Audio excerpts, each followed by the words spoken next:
Let's get down to business. Okay, Erin, thank you very much for joining us today. I've asked you here because your story and before you started the course and everything else, quite a lot of people and youngsters watching this will be in the exact same position, so many can relate. You do a crazy work week. You've a very impressive career, by the way, if you don't mind me saying. You commute 2 hours every day. You then considered, will I become a personal trainer? Will I do a course? Many at that position don't pull the trigger and start because they're like, I've got too much on. You have done it, and then now you're going to be doing photo shoots and everything else. So we've lots to get through. I want to ask you, before you done the course with image fitness training, even months before, what was the idea? Where did it even come from? Why did you consider it? What was the reason you said, right, that's it, I want to do a course? Yeah, so I suppose for a few years previous, that was when I started my little exploration, my deep dive into the fitness industry and into the gym and stuff, which all came from the usual stuff, teenage girls, insecurities, this, that and the other. Training from home for a few years, and then I started going out with a guy who was a personal trainer. And it kind of all stemmed from there, to be honest. That was like the catalyst, really, was seeing how he changed my outlook into fitness and stuff like that, and the same with his clients. That was kind of like an inspiration for me, and I think when that came to an end, I was kind of inspired to go and find out myself, and I just thought I'd love to be able to do what he did for other people and for myself. I'd love to be able to use that for other people as well. Okay, you trained at home for years. Most find it quite difficult to train at home just to get the motivation to get started. Yeah. How did you, any tips? What did you do? Was it YouTube you were watching? Was it programs you downloaded? So kind of a bit of everything. So I think it would have started off on YouTube. There would have been a few channels that were starting out in and around that time. I tried Pilates, I tried, get abs in 2 weeks, this, that and the other. Anything that was relatively quiet to start with that you could do in your bedroom, I would have done it. Because I kind of wanted to do it without anybody knowing. Then after a while of that, they were all no equipment workouts. I think then the kind of online training started to become a thing. It wasn't really a thing at that stage. I had seen an online trainer working with an influencer, and I said, yep, cool, I'm going to sign up to him. And so I tried that I think I lasted about 2 or 3 weeks on it after paying for the full program and stuff. And yeah, so I had like 2 dumbbells and a bench at home and kind of started going from there. And then what stuck the most was probably Instagram workouts, actually. Really? So kind of seeing people, a lot of American influencers, UK influencers, they post their workouts, obviously. And a lot of it would be gym-based stuff, but I kind of just adapt that to what I had at home. And that was kind of my motivation. I still have it, a full-on notebook of, I physically write out their workouts, and then Brilliant. go back and decide what I want to do on certain days. So that's kind of how I learned how to structure everything in the beginning as well. Excellent. So you from your partner and training at home and YouTube videos and influencers, tell us about the moment you pulled the trigger and said, that's it, I'm going to do a course. Do you remember that point? Yeah. So it was kind of it was literally in a week's kind of cooling off period after the breakup, and I was just like, do you know what, I want to do this, and I didn't want him or other people to think that I was copying him. Right. That was kind of a concern that I had. So I thought about it, and then I had that conversation with him, and he was like, no, like, why would anybody think that? It's a really good idea. It'll really help with your confidence. That was definitely something that I was lacking in, and that was again another thing that caused me to pull the trigger was, I want this confidence. I want to push myself. So Brilliant. It was definitely that conversation and that clarification, and just the want to do something for myself. Okay, nice. Yeah. Tell me, you began the course. How did you find it? Yeah, it was great. First week, I was, again, the confidence thing, I was so nervous, nervous. Didn't talk to anybody. I was so quiet. And probably for the first few weeks was the same. But it was so manageable. I was on a Saturday, so it fit around my schedule perfectly. Like, it was my little routine that I had on a Saturday for myself. It wasn't it wasn't too overwhelming, the content, but it also wasn't too like so foundational that you were like, this is really obvious. The practical stuff was really pushed me out of my comfort zone, and the group training I used to dread. I used to be like, please, can we not do it? So there was just so many different aspects that you never got bored, but it was just always, it was always fun, and I really enjoyed how the pace could be upped or slowed depending on the group. Nice. How was your tutor? So Lorcan, is it? Lorcan was my tutor. How did you find Lorcan? He was amazing. He's like this wizard. I think a lot of people would describe him like that. Like when he first came in, he was like so unsuspecting kind of, and you're like, what's this guy gonna teach me? And he was just brilliant. I couldn't have imagined anybody else with our group, to be honest. And his patience is unbelievable, and his knowledge is absolutely unbelievable as well. And he was so reassuring, because he could kind of tell without me saying anything that I was nervous and struggled with the confidence. Okay. And like the thought of the practical exam had me up in a heap, and he could just tell that, and he'd kind of pull you to the side and just, reassure you that you'd be fine and stuff like that. So yeah, if it wasn't for him, I don't know what I'd do. Tell me about your other classmates, because I remember at the graduation, it was a great crack and everything else. Yeah. Some characters in there, wasn't it? There were some characters in there, that's right. I think we were definitely probably go down in history as one of the more challenging groups in Image. I'm sure Lorcan would agree. It was a very mixed bag, and I think a lot of your groups would be like that, like especially with great the friendships weekend ones. formed. There was a lot of really good friendships. Yeah, so I've stayed really close with one girl in particular. We kind of found each other towards the end, to be honest, because we were both so similar. We were both quiet and weren't really going out of our way to chat to anyone or chat to each other outside of the class time, so lunches and all that kind of stuff. But yeah, so we actually built up a really, really strong bond, and we always see each other now. She's actually hasn't chosen to go into this industry at the minute, but the friendship that we had was so good that it doesn't really matter. And then obviously Jordan was in our group as well, Jordan Doherty. We got along really well. And then just different people that you wouldn't have never met before in your life, like the mums, the dads, stuff like that. And everybody is still so supportive from the group, and you mightn't talk to them every day, but they're still, how are you getting on and what's your plans and stuff like that. There's actually another guy, Ben, who's also prepping for a photo shoot at the minute. He's a dad, he has 3 kids or something like that, but we're always kind of checking in and seeing how each other are getting on. So yeah, it was a mixed bag, but it worked. Brilliant. You mentioned the confidence word a few times. Yeah. Tell me about maybe changes you noticed and everything else from the beginning of the course, throughout the course, and even after the course. Do you find your confidence has risen and anything else? Yeah, absolutely. So I think it's transferred to everything. It's transferred to my confidence inside myself. It's transferred to in my 9 to 5, dealing with my colleagues, dealing with clients, dealing with everything like that. And even, the confidence to kind of take leaps in life and make big decisions and go for big goals. That's a big thing. It's funny you say confidence. I know very well how you done in the course. We know your results. We know everything about your case studies, the whole lot. And you then went on and became Student of the Year, and you were brought on the stage and given an award. So you must have been doing something right. Okay, that's great to hear. So you're working full time, right? You commute about 2 hours a day, which is crazy. Mm-hmm. And then you work occasionally in the evenings, and then Friday, all of Saturday and all of Sunday. So you have the most bizarre and crazy work schedule.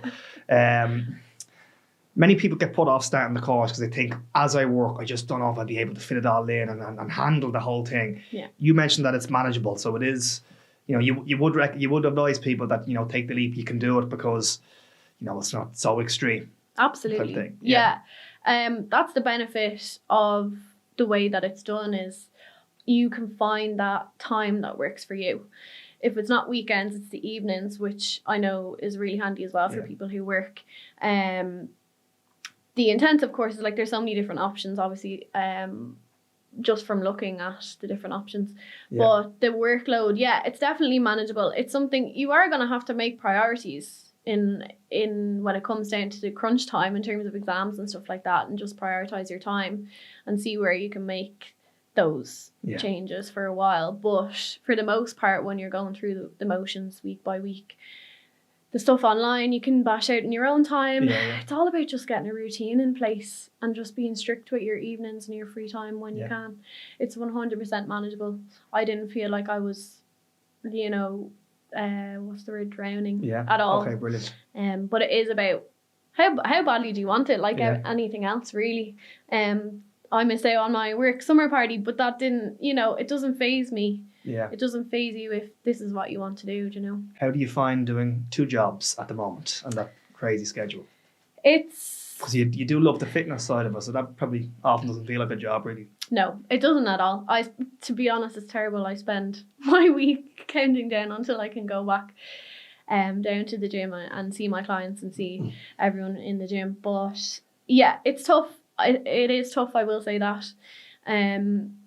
I don't think I expected it to take its toll as soon as it did, just in terms of like burnout. Yeah. When you take a step back and you actually have time, say a Christmas break or something, to actually rest, and you realise, okay, I'm actually chasing my tail, I'm running around like a mad thing. It is tough, but it's 100% worth it in my opinion, because you're getting to do what you love at the end of the week and at the end of the day. So it is tough. Yeah, I wouldn't advise it to people if they can avoid it, but it can be done. It can be done. Yeah. So now you're prepping for a photo shoot. You're about to launch your own podcast, which we're all very excited for, and I love the audience and the niche you're going with that.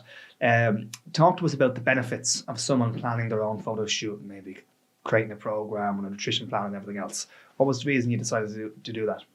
So the main reason, I think, was actually I made the decision not long after graduating from the course. And something I've realised about myself, and since doing the courses, I actually am someone who thrives off having like a big goal, something to tick off the list, or like a big ambition. Which I never really realised before. But yeah, as soon as I kind of finished up with the course, at first I was like, I didn't know what I was doing with my Saturdays, but then I was looking forward to the graduation, of course, and getting everything finished. After I graduated, I was like, okay, what do I do now? What do I work towards now? Not like I wasn't working 2 jobs. Yeah, I know. But I wanted something else. And again, pushing myself out of my comfort zone was the main reason, really. Because when I even asked my coach about potentially prepping for a photo shoot, he was laughing because he asked me that question on our first ever call before I signed up. Would you ever consider doing one? And I said, no way. So I think it's that want to push myself to have something that's outside of my comfort zone. Brilliant. I've never been in a programmed, deficit or cut or whatever you want to call it. And I just thought the idea of the discipline, I know how much discipline is involved. I thought that would be really beneficial in a lot of areas, transfer over. And then obviously the experience, being able to walk the walk and talk the talk. Yeah. And whoever might want to work with me in the future, I'll be able to help them.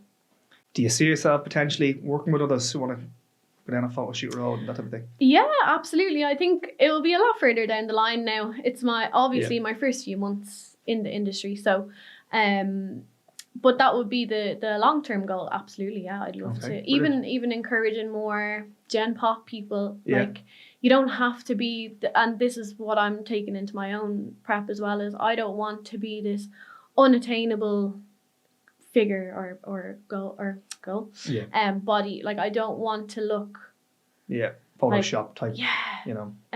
Just showing like your regular client, your regular person that goes to the gym, they can do one if they want to. Like, it's all about again, another reason, confidence, getting in front of a camera and getting out of your comfort zone. I don't know how many times I can say that, but very good. Yeah, well, we're going to come back to that now because that's what your podcast is going to be about. Okay, brilliant.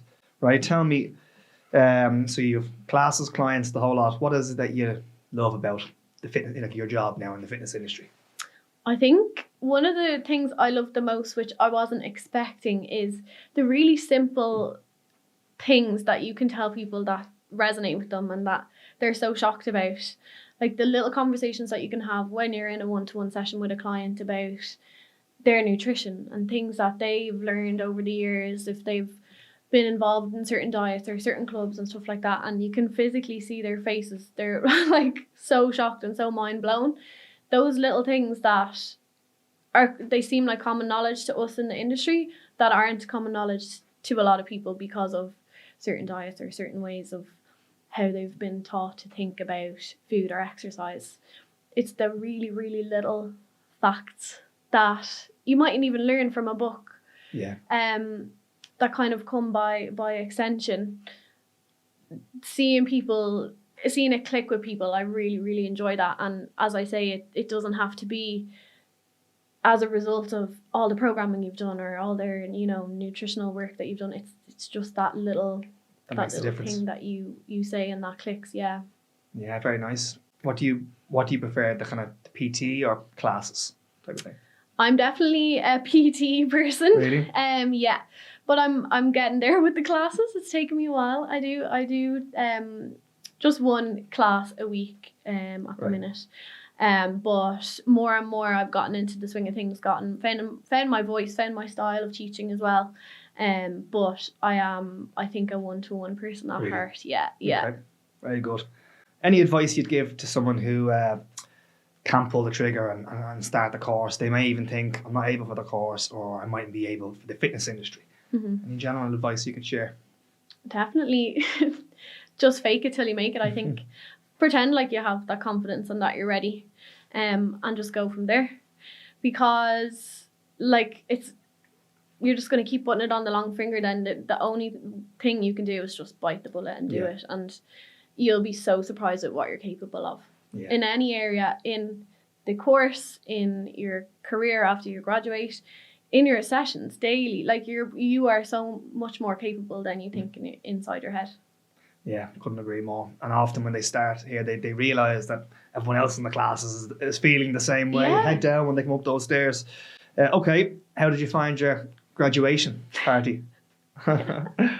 It was great, yeah. It was wild. It was brilliant, yeah.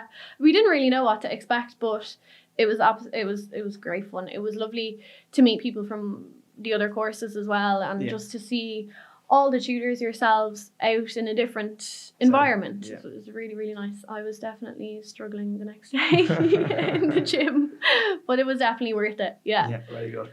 Okay, tell me your plan for your own podcast, and the viewers who are watching this, I'm sure they're going to want to subscribe to you. And what's the idea behind it? Yeah, so as I started to work towards starting my prep for the photo shoot, I became kind of obsessed with trying to find resources and other people's experiences, because I'm that kind of person who I just want to go into something knowing what to expect or knowing what might happen, and going from there and preparing myself from there. And I found that it was quite difficult to find any useful stuff, if that's a way of putting it. What you see of people who've done photo shoots, especially in the Irish industry, is like a lot of people's Instagram, they have their story highlights, and that will kind of be the extent of it. They might do a post with their photo shoot picture and talk about really, really top line stuff as well. But yeah, your story highlights, your pictures, your selfies in the mirror of, oh yeah, just done cardio number 2 of the day, and then behind the scenes on the day. You don't really get any depth. So as a result, I decided that I want to try and offer that to people who are considering doing photo shoots, who are like me and who want to know what to expect, or if it's something they've never considered before, show them that it's not as scary as it might look. It's definitely manageable, it's achievable.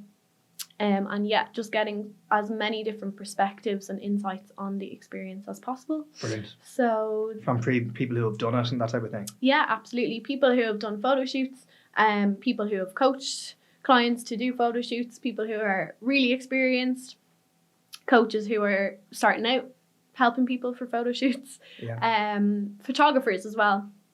Because there's a lot of stuff that goes into planning a photo shoot that I never even thought of. And anything else, never mind the photographers, any of the other bits you can elaborate on? So I'm trying to picture topics of your podcast. So they may learn about the photo shoot day, what happens, that type of thing. Mm-hmm. And will you be discussing anything like nutrition based about it or training? Or is it more just, like tanning and this type of thing? Give us as much info as you could. Yeah.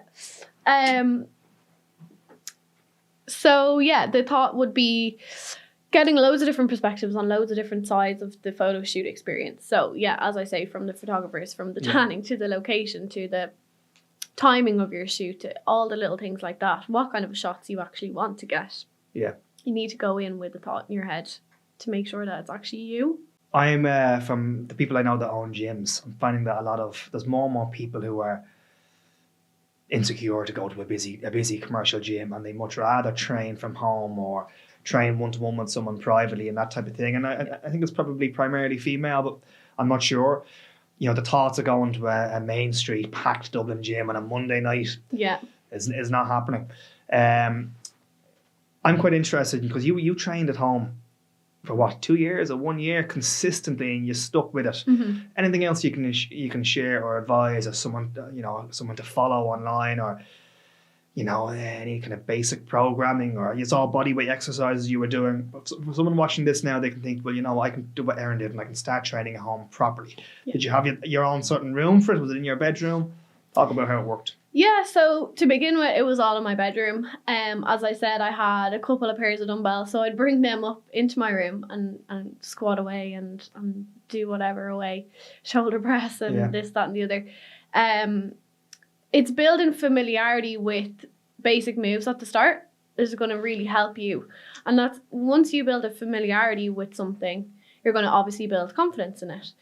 So then if this is the thing that you're kind of stuck on, is getting that confidence to go into a gym because you're worried, about how busy it's going to be, about people looking at you, this, that, and the other. If you have that experience of performing certain moves already, take those moves with you into the gym. Put yourself in a little corner and bash away there. Because I was definitely that person who was so worried about looking like an Egypt on the machines or anything, walking in the wrong way, looking at someone the wrong way. There's so many things that come to your head when you're in this mindset, when you're like, the gym is a scary place, or wanting to take that leap and you're just holding yourself back. So having that experience at home and working up to it, looking at what people are doing on Instagram, TikTok as well is brilliant. Just really basic. Here's a 20-minute dumbbell workout. Bring that with you. You can literally follow along with people. So many trainers in any gym that you're going to be in have their videos up as well of step by step. Here's what you can do. There's just so many resources there. Picking a workout with moves that you're familiar with is a really good place to start. And then just remembering nobody is actually looking at anybody other than themselves in the gym as well was a huge one for me. Yeah, it's so true.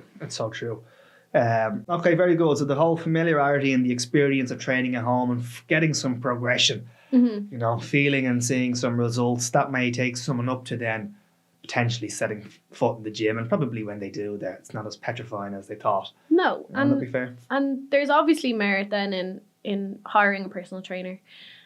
Especially if you are a nervous person, I wouldn't advise going straight to the likes of an online coach or something like that. I know it can be tempting. What's the reasons for that? To buy a one-size-fits-all program, or join a 12-week challenge and stuff like that. You're just not going to get that personal touch to it a lot of the time.